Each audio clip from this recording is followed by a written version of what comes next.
Irmãos, vamos abrir a palavra de Deus no Evangelho segundo Lucas, capítulo 6.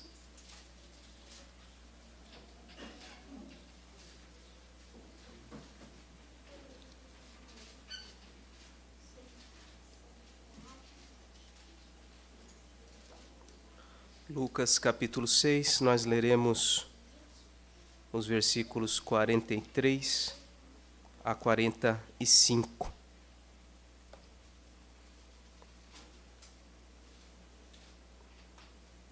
Diz assim a palavra do Senhor: Não há árvore boa que dê mau fruto, nem tampouco árvore má que dê mau fruto, porque cada árvore é conhecida pelo seu fruto.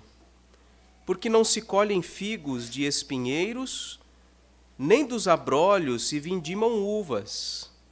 O homem bom, do bom tesouro do coração, tira o bem, e o mal, do mau tesouro, tira o mal, porque a boca fala do que está cheio o coração. Deus bendito, nos auxilia nessa hora a entender a Tua palavra e aplicá-la à nossa vida. Transforma-nos segundo o Teu querer, rogamos em nome de Jesus. Amém. Irmãos, tem uma palavrinha grega que não foi traduzida aqui no início do versículo 43, que normalmente ela é traduzida como porquê. Então, antes da palavra não há árvore boa, existe uma palavrinha que poderia ser traduzida como porquê. E esse porquê conecta toda essa parábola que Jesus está contando sobre as árvores e os frutos com a passagem anterior. Então eu coloquei aqui no slide um trechinho de como ficaria essa construção. Pegando o finalzinho do versículo 42, ficaria assim: Tira primeiro a trave do teu olho, e então verás claramente para tirar o argueiro que está no olho de teu irmão, porque não há árvore boa que dê mau fruto, nem tampouco árvore má que dê bom fruto, e assim por diante. Então é importante a gente ter em mente que há uma relação entre esse trecho, do versículo 43 ao 45, com o trecho anterior. Não são duas coisas desconectadas. E devemos lembrar também que esse trechinho é uma parte do discurso que Jesus vem fazendo desde o versículo 20, tá? Onde ele fala das bem-aventuranças, dos ais e assim por diante, né? Essa imagem que nós vemos aqui, ou essa ilustração que Jesus nos conta no versículo 43 e 44, a respeito da árvore e os seus frutos, é a quarta imagem, ou podemos dizer a quarta parábola, né, que Jesus utiliza para ilustrar o seu ensino sobre o cuidado que os seus discípulos devem ter ao tratar do pecado dos outros. O tema ainda continua sendo o mesmo, né? Nós vimos lá no versículo 37, não julgueis para que não sejam julgados, não condeneis para que não sejam condenados, e assim por diante, né? Nós vimos na semana passada a respeito disso. E Jesus, então, está mostrando algumas imagens, algumas ilustrações para nos ajudar a entender o que ele está dizendo. A primeira ilustração, a primeira imagem é de um cego guiando o outro cego. Ali, ó. Essa que nós estamos vendo do 43 ao 45 é a quarta imagem. A primeira é um cego guiando outro cego, no versículo 39. Propôs-lhes também uma parábola: Pode porventura um cego guiar outro cego? Não cairão ambos do barranco? Essa é a primeira imagem. A segunda imagem é de um discípulo. O discípulo e o seu mestre, no versículo 40. O discípulo não está acima do seu mestre. Todo aquele, porém, que for bem instruído será como o seu mestre. A terceira imagem é da trave no olho, versículos 41 e 42. Jesus diz: Por que vês tu o argueiro no olho do teu irmão, porém não reparas na trave que está no teu próprio Né? Como você vai dizer para o teu irmão, deixa eu tirar o argueiro que está no teu olho, se você não está vendo a trave no teu próprio? Tira primeiro a trave do teu próprio, para então tirar o argueiro do olho do teu irmão. Essa é a terceira imagem. E a quarta é essa que nós estamos vendo agora. Cada árvore é conhecida pelo seu fruto. A gente acabou de ler, do versículo 43 ao 45. Eu estou gastando esse tempo introdutório para a gente perceber a conexão com o trecho anterior. É a mesma temática, é o mesmo ensino que vem sendo trabalhado aqui por Jesus. Né? Então, aqui na sequência, nós vemos o seguinte: o discípulo de Cristo, ao tratar o pecado dos outros, e aí eu vou colocar essas 4 imagens e o que elas representam, o que elas estão nos dizendo. Ao tratar o pecado dos outros, primeiramente, não deve ser como um guia cego. É o que nos ensina a primeira ilustração. Quando nós tratamos o pecado do outro, nós não podemos ser como um guia cego, porque senão nós vamos junto para o barranco. Como é que nós devemos ser, então? A mesma ilustração nos ensina. Devemos ser um guia bem atento e preparado. É o que nos ensina aquela ilustração do versículo 39. E a segunda ilustração, segunda imagem, nos diz que, ao tratar o pecado dos outros, nós não devemos nos considerar superiores a Jesus, porque muitas vezes é isso que acontece. Quando a gente trata o pecado dos outros, a gente se põe numa posição superior à de Jesus, que é o Senhor, que é o juiz. Então nós não devemos nos considerar superiores a Jesus. E o que nós devemos então? Aquela imagem do versículo 40 nos diz, nós devemos aprender com Jesus e ser como Ele. Devemos ser bem instruídos por Jesus, devemos ser como Jesus ao tratar o pecado dos outros. E o que a gente vê em todo o Evangelho do Senhor Jesus Cristo é Ele tratando com misericórdia aqueles que sinceramente se arrependem. Né? Aqueles que continuam endurecidos, Ele é justo com eles, Ele é duro com eles também. Devemos aprender a ser como Jesus. Né? A terceira imagem que fala da trave no olho, né? O discípulo de Jesus, ao tratar o pecado dos outros, não deve desconsiderar os seus próprios pecados. Quando Jesus fala, olha, você precisa reparar bem que pode no teu olho estar uma trave, e aí você não vai conseguir ver o argueiro, o cisquinho que está no olho do teu irmão. Então, a gente não deve desconsiderar os nossos pecados quando a gente tratar o pecado dos outros. Como é que a gente deve fazer, então? Devemos arrancar os nossos próprios pecados. Jesus diz, tira primeiro a trave do teu olho, e depois você vai ver bem para poder tirar o cisco do olho do teu irmão. E essa imagem da mensagem de hoje, do versículo 43 em diante, ao 45, nos ensina que o discípulo de Jesus não deve, ao tratar do pecado dos outros, se pronunciar com palavras más. Jesus está usando aqui a imagem da árvore e dos seus frutos e conectando essa imagem às palavras que nós pronunciamos. Isso está lá no versículo 45, no finalzinho. A boca fala do que está cheio o coração. Se ao tratar o pecado dos outros nós estamos cheios de ódio, de ira, de raiva, a nossa boca vai expressar isso. Mas se ao contrário, o nosso coração está cheio de ternura, de misericórdia, de compaixão, ao tratar o pecado dos outros, nós também vamos manifestar essas virtudes. Então é isso que nós devemos ver. Como é que devemos ser? O discípulo de Jesus se pronuncia com palavras boas, quando eventualmente está tratando a respeito de alguém. Então é isso, em resumo, eu coloquei em forma de quadro, de tabela, para talvez facilitar um pouco as conexões. Pelo menos esse foi o meu propósito, facilitar o entendimento de como há conexões em toda essa passagem. Tá bom? O que nós temos aqui, então, é a doutrina, meus irmãos, do novo nascimento, da nova vida, do novo coração.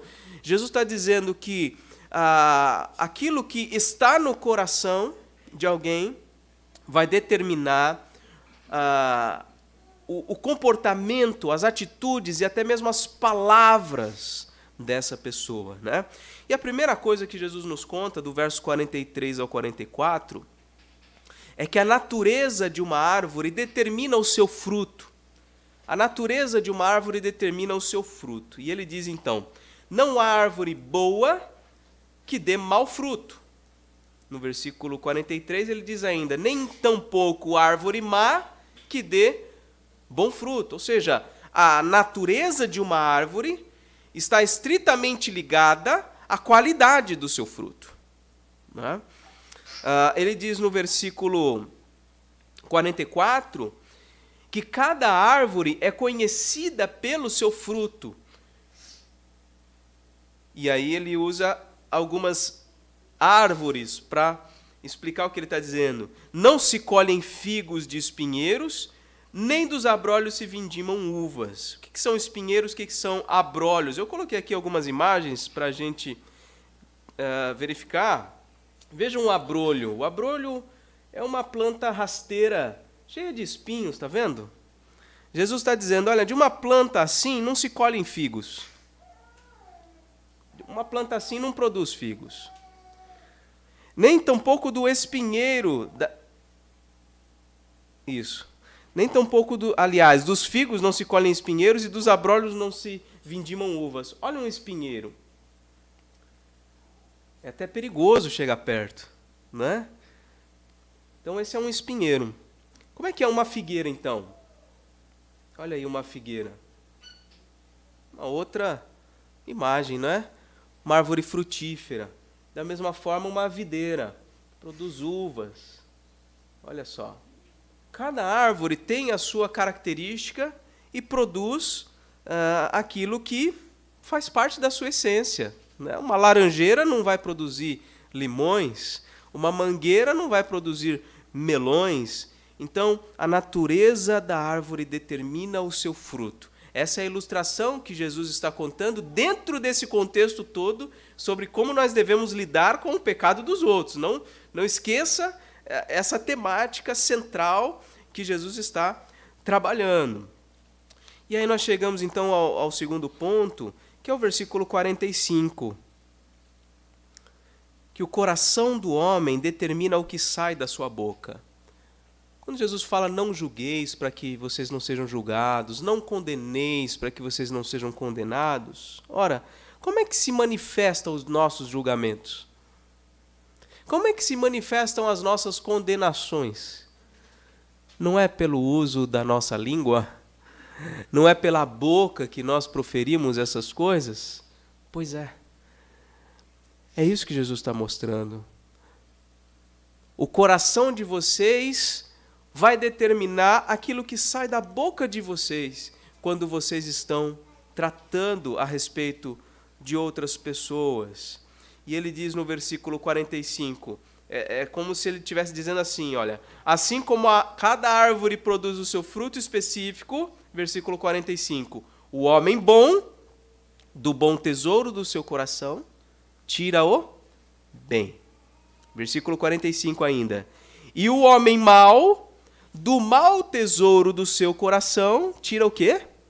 O mal. Não dá para tirar o bem do que é mal, e nem tirar o mal do que é bom.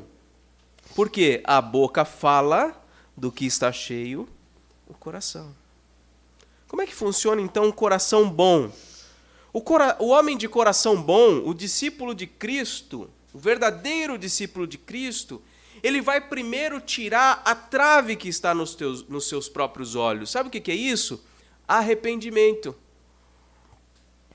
Ele primeiro vai fazer uma autoanálise, ele vai perceber, reparar naquilo que está obstruindo a sua visão e ele vai mudar. Ele vai se arrepender. E ele vai fazer, então, ele vai estar capacitado a fazer julgamentos justos. E ele, ao fazer esses julgamentos justos, ele vai proferir palavras que são boas. Ele vai tirar do tesouro do seu coração, do tesouro bom do seu coração, algo bom. Vai manifestar isso com boas palavras. Ao contrário, O homem mau, ou que tem o coração mau, primeiro, ele nem vai tirar a trave do seu próprio olho. Ele vai querer tentar fazer como um oftalmologista uma cirurgia no olho do outro, mas com o olho todo embaçado. Imagina a situação, né? Imagina se você... Eu já fiz cirurgia nos olhos. Imagina se o médico, aquele que está realizando a operação, não tivesse uma boa visão. O que poderia sair disso, não é? Então, aquele homem mau que tem um coração ainda não transformado pela graça de Deus, ele não tira primeiro a trave do seu olho. O que ele faz? Ele tenta encobrir os seus erros. Ele tenta encobrir a sujeira do seu coração. Ele se engana achando que está na posição de poder julgar o seu irmão, de poder condenar o seu irmão, quando ele próprio está incorrendo nos mesmos erros ou em erros mais graves.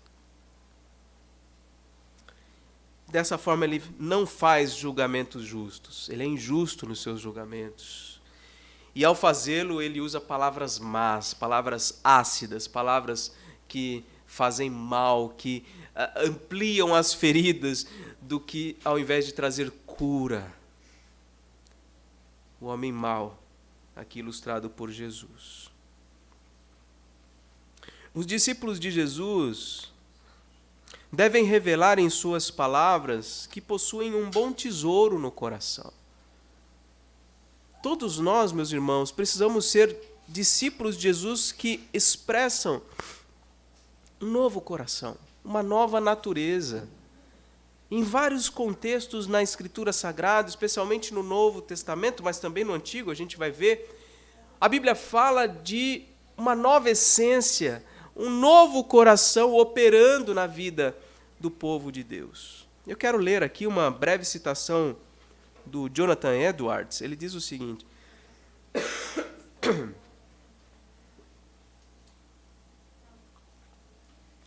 ele diz assim: sem uma mudança de natureza, a prática dos homens não será completamente mudada. Até que a árvore seja boa, o fruto não será bom. O porco pode ser lavado e parecer limpo por um tempo, mas ainda assim, sem uma mudança de natureza, ele ainda vai se sujar na lama. A natureza é um princípio de ação mais poderoso do que qualquer coisa que se opõe a ela. Embora possa ser violentamente contida por um tempo, ele está falando da natureza, embora essa natureza possa ser contida por um tempo, ela finalmente superará aquilo que a restringe. É como o curso de um rio. Pode ser interrompido por um tempo com uma represa, mas se nada for feito para secar a fonte, não será interrompido para sempre. Ele terá um curso, seja em seu canal antigo, seja em um novo canal. A natureza é algo mais constante e permanente do que qualquer uma daquelas coisas que são o fundamento da reforma e justiça dos homens carnais. Quando um homem natural nega a sua luxúria, vive uma vida religiosa estrita, parece humilde, pesaroso, sincero na religião, mas isso não é natural. É tudo uma força contra a natureza, como uma pedra é violentamente atirada para cima. Mas essa força será gasta gradualmente. A natureza permanecerá em toda a sua força e assim prevalecerá novamente, e a pedra retornará à terra. Enquanto a natureza corrupta não for mortificada, mas o princípio deixado inteiro em um homem, é uma coisa vã esperar que ela não deva governar. Mas se a velha natureza for realmente mortificada e uma nova natureza celestial infundida, então pode-se esperar que os homens andem em novidade de vida e continuem a fazê-lo até o fim dos seus dias. Ele está dizendo então que a natureza do nosso coração é um imperativo.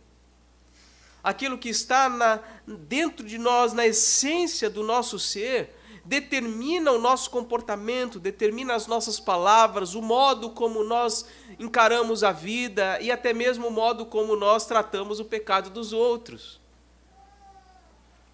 Então, se não houver uma mudança no nosso coração, a gente vai continuar o tempo todo proferindo de forma injusta e má palavras contra os nossos irmãos. Jesus está dizendo, precisa haver uma mudança. Você precisa ter um novo coração. Você precisa do novo nascimento, você precisa nascer de novo.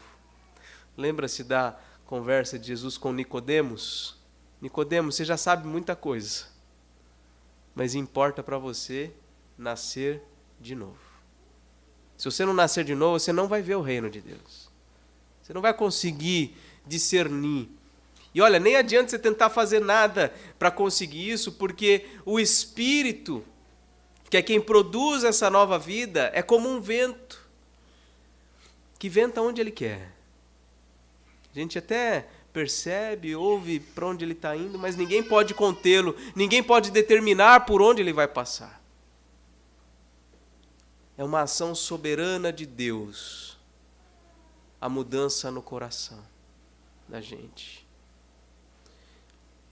Nós vemos alguns textos que eu quero ver com os irmãos.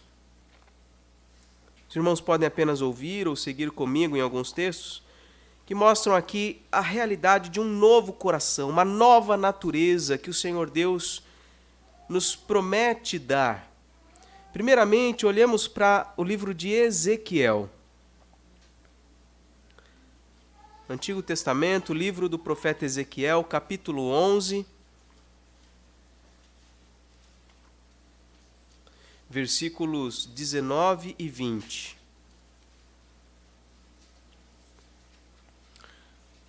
O Senhor Deus diz assim, Ezequiel 11, 19 e 20.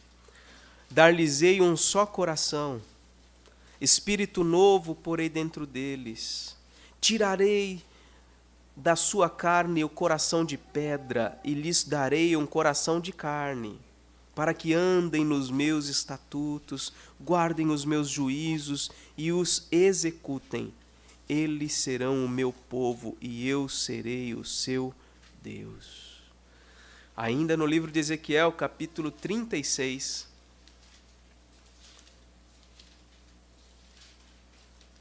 versículos 36 e 37. Aliás, 26 e 27. Dar-vos-ei coração novo, e porei dentro de vós um espírito novo. Tirarei de vós o coração de pedra e vos darei coração de carne. Porei dentro de vós o meu espírito, farei que andeis nos meus estatutos e guardeis os meus juízos e os observeis. Deus está dizendo, olha, eu vou mudar o coração de vocês, eu vou capacitar vocês a andar nos meus caminhos, a fazer a minha vontade. Eu vou fazer isso dentro de vocês. Como eu mencionei, na conversa de Jesus com Nicodemos, João capítulo 3, ele diz, em verdade te digo, versículo 3, se alguém não nascer de novo, não pode ver o reino de Deus. Aí Nicodemos pergunta, como pode um homem nascer sendo velho? Pode porventura voltar ao ventre materno e nascer segunda vez? E Jesus responde, em verdade te digo, quem não nascer da água e do Espírito não pode entrar no reino de Deus. O que é nascido da carne é carne, o que é nascido do Espírito é Espírito. Há uma mudança radical naqueles sobre quem atua o Espírito Santo. Os homens naturais são os homens carnais. Como ele diz, o que é nascido da carne, é um homem natural. O que é nascido do Espírito é um homem espiritual, que tem um novo comportamento, uma nova atitude. Há essa mudança, meus irmãos. Um outro texto ainda, 2 Coríntios, capítulo 5. 2 Coríntios, capítulo 5, versículo 17.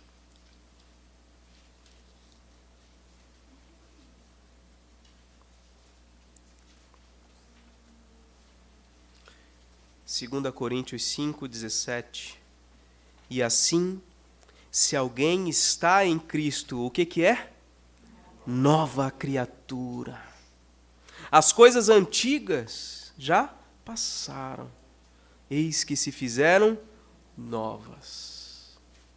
Um novo coração, uma nova criatura, um novo nascimento. Veja como há várias expressões bíblicas falando sobre isso. E um último texto sobre esse ponto, Efésios 2. Efésios 2, versículo 10.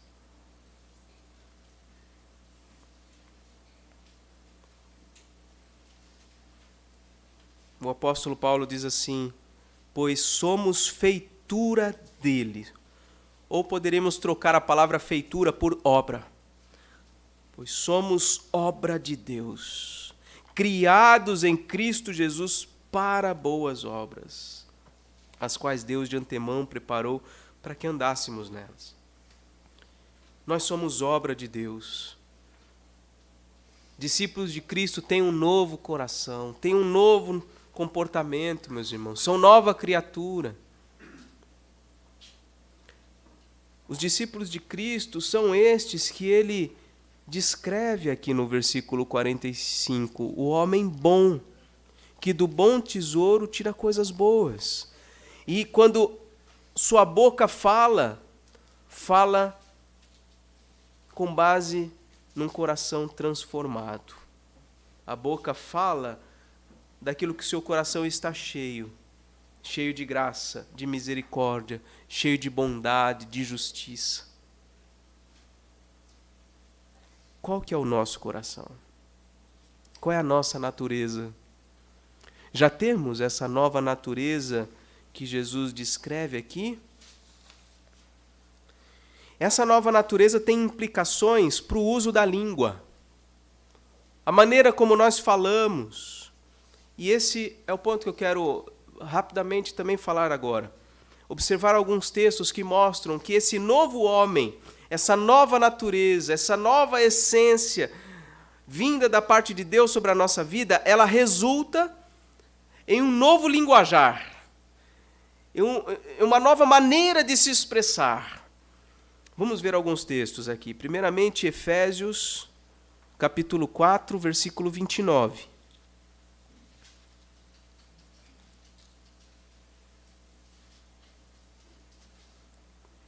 Observe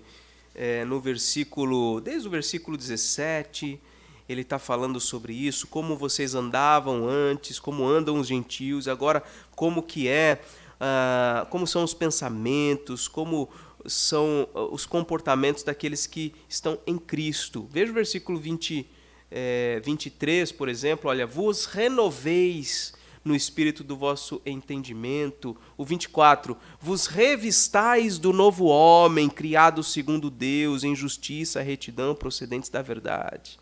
Por isso, aí vem o versículo 25, uma série de comportamentos novos, oriundos desse novo homem que está sendo implantado, está sendo construído dentro de nós. E dentro desse contexto vem o versículo 29 que diz: não saia da vossa boca nenhuma palavra torpe, e sim unicamente a que for boa para edificação, conforme a necessidade, ou seja, palavras que sejam necessárias, e assim transmita graça aos que ouvem. Veja como esse novo homem que se refaz dentro de nós, esse novo homem, essa nova natureza implantada por Deus na nossa vida, tem implicações práticas no uso da nossa língua.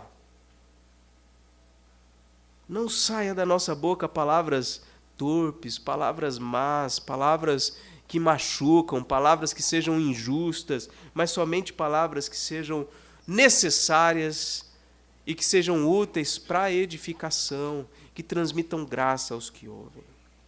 Um outro texto, Colossenses capítulo 3. Colossenses capítulo 3. O início do capítulo, no versículo 1, ele diz: portanto, se fostes ressuscitados juntamente com Cristo.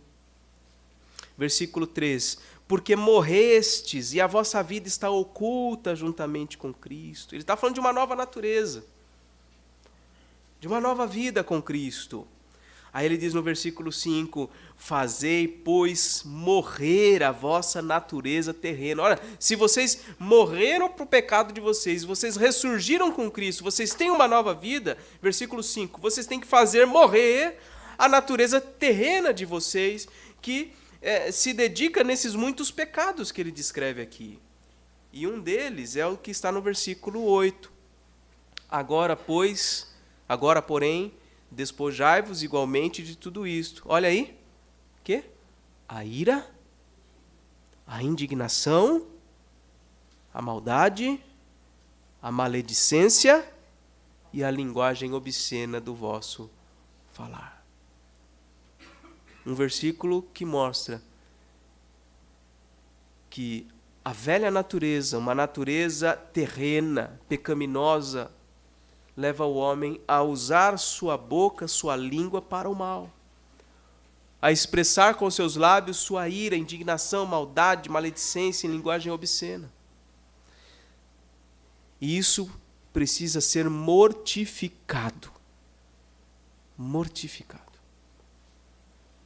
Se somos discípulos de Cristo, se temos uma nova natureza, o nosso linguajar precisa mudar. Não podem mais ser feitas. Expressões de ira não podem mais aparecer. Por quê? Versículo 3, porque vocês morreram. O eu de vocês morreu. E a vida de vocês está juntamente com Cristo. É isso. Tiago. Carta de Tiago, capítulo 1.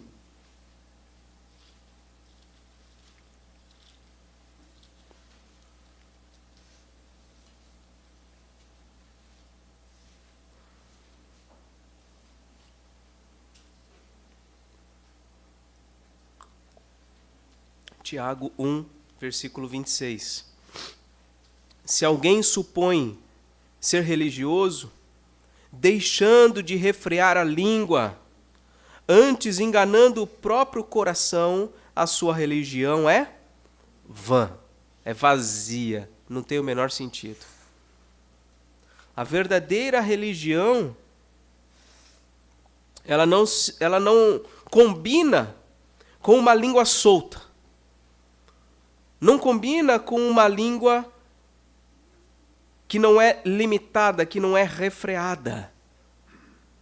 E nessa mesma carta, no capítulo 3, nós vemos uma exposição mais detalhada de receber maior juízo, porque todos tropeçamos em muitas coisas. Se alguém tropeça no falar, melhor, se alguém não tropeça no falar, é o quê? Perfeito varão, capaz de refrear também todo o corpo. Ora, se pomos freio na boca de cavalos, para nos obedecerem, também lhes dirigimos o corpo inteiro. Observai igualmente os navios, que, sendo tão grandes e batidos de rijos ventos, por um pequeniníssimo leme, são dirigidos para onde queira o impulso do timoneiro. Assim também a língua, pequeno órgão, se gaba de grandes coisas. Vede como uma fagulha põe em brasas tão grande selva. Ora, a língua é fogo, é mundo de iniquidade. A língua está situada entre os membros de nosso corpo e contamina o corpo inteiro. E não só põe em chamas toda a carreira da existência humana, como também é posta ela mesma em chamas pelo inferno.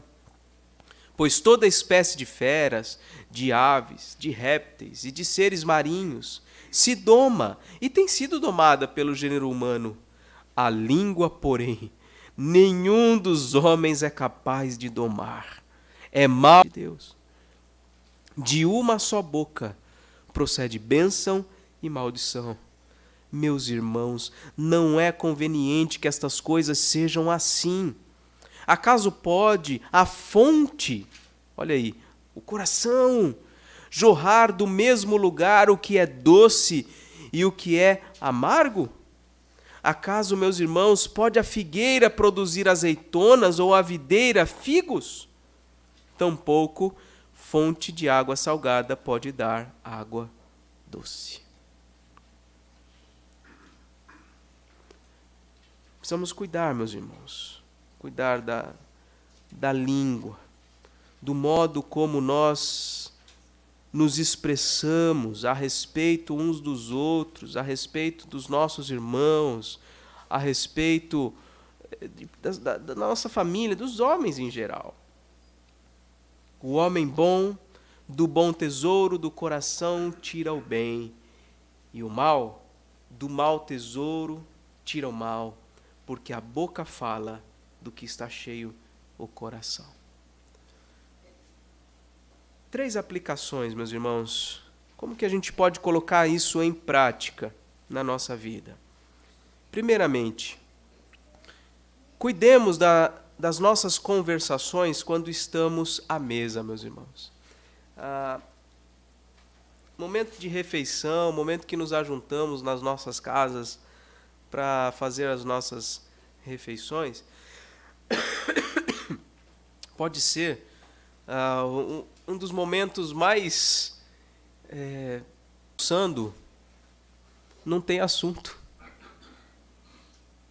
Será que é verdade isso nas nossas casas? Será que se a gente parar de falar mal das pessoas, a gente não vai ter assunto? Como é que tem sido as nossas conversações? Cuidemos, irmãos. Segunda aplicação. Se nós temos cometido pecados com a língua, se depois dessa reflexão você percebe que esse é um ponto que você precisa tratar, que você precisa cuidar na sua vida, medite em textos bíblicos sobre esse tema. Leia e medite nisso. Ore a Deus sobre isto, tá? E fica uma dica aqui, talvez, colocando post-its na sua casa, com versículos bíblicos sobre isso. Por exemplo, alguns provérbios, tem vários provérbios sobre isso. Eu vou ler aqui rapidamente alguns. Provérbios 10, 31. A boca do justo produz sabedoria, mas a língua da perversidade será arrancada. Provérbios 12, 18. Alguém há cuja tagarelice é como pontas de espada, mas a língua dos sábios é medicina. A espada faz o quê? Mata. Mas a língua dos sábios é medicina, ou seja, é um remédio. Traz bênção, traz cura. Provérbios 15, 2. A língua dos sábios adorna o conhecimento, mas a boca dos insensatos derrama a tolice. Provérbios 15, 4. A língua serena é árvore de vida, mas a perversa esmaga o espírito. Provérbios 17, 20. O perverso de coração jamais achará o bem, e o que diz coisas más acaba em desgraça. Provérbios 18, 21. A morte e a vida estão no poder da língua. O que bem a utiliza, come do seu fruto. Provérbios 21, 23. O que guarda a boca e a língua, guarda a sua alma das angústias. Então, fica a dica, talvez pegar alguns desses provérbios, colarem em pontos estratégicos da sua casa para você sempre visualizar, para você sempre se lembrar que é algo que você precisa trabalhar no seu coração. E a terceira aplicação. Antes de verbalizar o que pensamos sobre as pessoas, falemos sobre isso com Deus. Essa é uma aplicação também. E um baita de um exercício, não é? antes de nos expressarmos a respeito de qualquer coisa, falemos sobre isso com Deus. E talvez, se a gente fizer isso de verdade, a gente nem vai continuar reproduzindo mais aquilo. Né? Que Deus nos ajude.